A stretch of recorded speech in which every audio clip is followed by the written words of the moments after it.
We gotta show the people why this is important, because I think too many times we'll pull out a tape measure, we'll think that looks right, and then we'll see it in person, we like, that does not look right. Okay, so I'm getting ready to leave for the day. I'm gonna show you guys my outfit for today. I want to just have a cute, like, all black.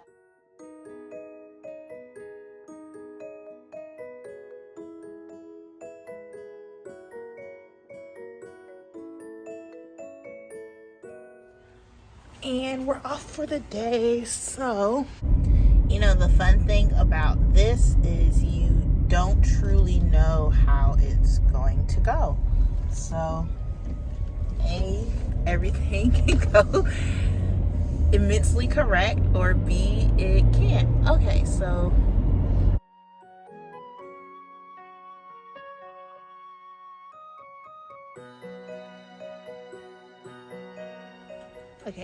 now I gotta find tote bags.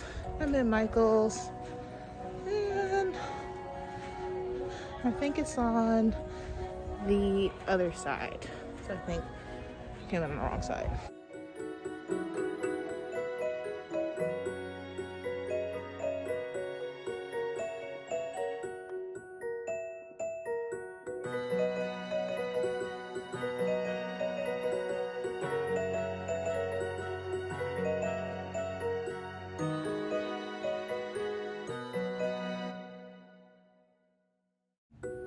So I finally found the tote bags, which was exciting, and these were kind of the only ones they had in the color that I was looking for, because I want my tote bags to be natural and not like a bleached white.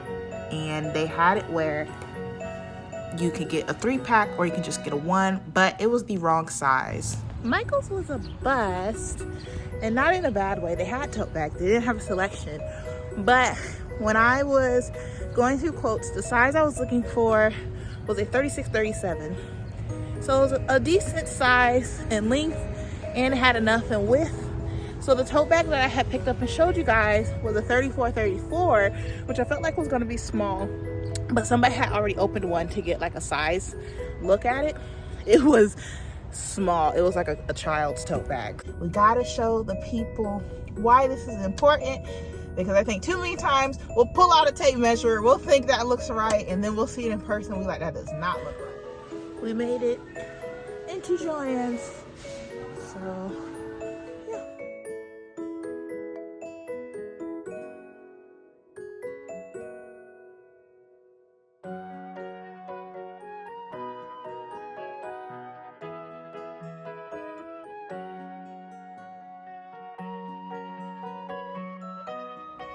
Okay, so I found the size and totes I'm looking for.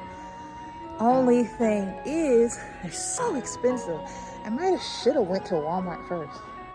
But there goes that little 34-34. Look how tiny it is. But this is a 36-40. This is nice and large, but I ain't get 3 with the grocery totes.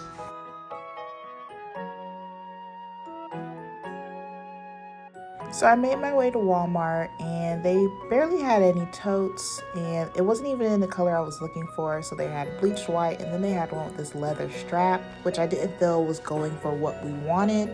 So I'm glad I came, but it kind of was a bust. So we had like a Holy Spirit activate moment. I was on my way to Starbucks feeling defeated, and then literally the sun just shined on Hobby Lobby, and I completely forgot they even existed during this moment. So I came into Hobby Lobby, and here was their tote bag. Now, did I say I was able to find a tote bag? No, but I was really happy that I checked everywhere in my city. This was really only the biggest tote bag they had, and luckily there was already outside of packaging, so you can kind of see how that would look. And I just felt like for something I would call an everyday tote, it definitely wouldn't do it. So bye, Hobby Lobby. So I completely stopped talking somewhere through these videos, so voiceover Kiana's going to continue to take over.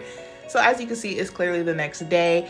I just realized, I don't know why I forget e-commerce is a thing. So I decided to just order a tote bag off of online that I felt will fit the measurements and everything I needed. And right now I am in the process of redoing my space. So trying to make a nice place for me to be able to work and conduct business. So I am currently just organizing my manga collection. And if you don't know, Overlord is one of my favorites. Oh my goodness, I love this to death, and I'm so excited that they'll be announcing something about the show. And then also these Tokyo Mew Mew books was something I found at a secondhand thrift store for only $3. Like, these are originals, girls. These are the types that when I was watching this as a kid, this book was coming out, and I was so happy to see it and be able to add it to my collection. And I'm just putting my pops in, and this is the finished look. I'm so excited to be growing this all over again. Now back to our scheduled program. So I did order a tote, and I ordered my tote from jiffyshirts.com. I will list them in the description below, but that's where I was able to find a tote that I ended up really liking. I did order a couple of different tote bags from them, and then I was able to really get down to the one I liked. Now the footage where I talked about this tote in more detail is gone. So sadly, this whole process, we just kind of got to the end. Now I did decide to do HTV, which is heat transfer vinyl, if you don't know, and I actually found a shop on Etsy that would basically bring my design to life on an already heat transfer vinyl, since of course I don't have any of the tools for this project, but I definitely wanted to get a prototype out and then also make sure that this was something I can do. So when I start the Kickstarter for it, when I'm able to kind of go in and purchase some of the other things I need, I'm able to. So what I mean by that, I don't have a heat press, as you can see, but a couple of the girls in some of my crafting groups on Facebook was letting me know you can definitely get it done with a iron. It's just going to take some time, and you can definitely see the determination in my face as I am pressing this down and counting and making sure I am really getting this heat on it on this heat transfer vinyl. But I was able to find a couple of different shops through Etsy that basically would print your design on a heat transfer vinyl. I tried a couple of them out. I tried out 3 that was the highest ratings, and ended up finding one that I really like, that I honestly feel that I will move forward for any project I want to do with the heat transfer vinyl. I will use them. So I got my tote bag in. I tried a couple of different tote bags. Some was a little see-through, some was not what I was looking for, and I ended up finalizing on a tote bag that had a gusset. So that way it can really be an everyday tote bag for whatever you want to use it for, books, laptop, or even if you want to go quickly to the store or something, you're able to use it. So I was super excited about that. And then now I'm just really trying to make sure every single piece of this is done. Now, of course, my Kickstarter is up for this tote bag. There is more detailed photos where you're able to see it, and I definitely was able to try a couple of times and work out all of the kinks, and I'm very happy with how it came out. Now, if the Kickstarter does get fully funded, I would invest in a heat press just to make this process a little more easier and be able to get those orders out quicker. But you never want to fully invest in something until you're positive it is something that is a need. So that's what I'm kind of with now. And it was also getting hot trying to be over this iron pressing it, but that's where I'm at now. So the Kickstarter is up for this. I'm super excited. I'm going to stop talking and let's get to that finished product that we've been waiting for all video.